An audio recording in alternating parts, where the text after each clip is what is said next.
প্রযোজক নিরঞ্জন সাহুଙ୍କ high big budget যাত্রা অনুষ্ঠান অপেরা মাଇଶୋରୀ। ଅପେରା ମାଇଶୋରୀ କ୍ୟାମ୍ପ ଅପଡେଟ୍ ଆସିଯାଇଛି।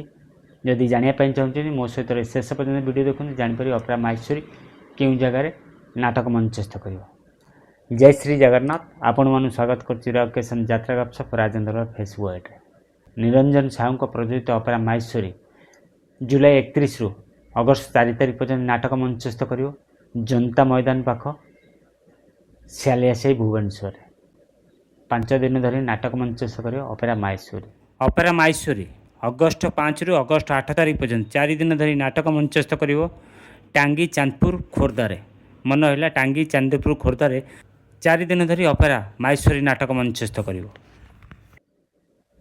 ପାଗା ଛକ ଜରିପଡ଼ିଆ କଟକରେ। ପାଗା ଛକ ଜରିପଡ଼ିଆ କଟକରେ କେବେ କେଉଁଦିନ ଅନୁସନ୍ଧାନ କରନ୍ତୁ ଅପେରା ମାଇଶୋରୀକୁ। ଆପଣମାନଙ୍କୁ ଜଣାଇଦେଲି ଅପେରା ମାଇଶୋରୀ ଆଗାମୀ କ୍ୟାମ୍ପ ବିଷୟରେ। ଯଦି ଭିଡ଼ିଓଟି ଭଲ ଲାଗିଲା ନିଶ୍ଚିତ ଲାଇକ୍ କରି କମେଣ୍ଟ କରି ସାଙ୍ଗସାଥି ସେୟାର କରନ୍ତୁ। ଯଦି ନୂଆ କରି ଆମ ଚ୍ୟାନେଲ ଭିଡ଼ିଓ ଦେଖୁଛି ଆମ ଚ୍ୟାନେଲକୁ ସବସ୍କ୍ରାଇବ୍ କରନ୍ତୁ। ହଁ, ନିଶ୍ଚିନ୍ତ ଆପଣମାନେ ମତ ରଖିବେ କମେଣ୍ଟ ମାଧ୍ୟମରେ। ବୋଝ ନାଟକରେ ଦୟା ଭାଇଙ୍କର ଅଭିନୟ କେମିତି ଆପଣମାନଙ୍କୁ ଲାଗୁଛି ନିହାତି ମତ ରଖିବେ। ଜୟ ଶ୍ରୀ ଜଗନ୍ନାଥ।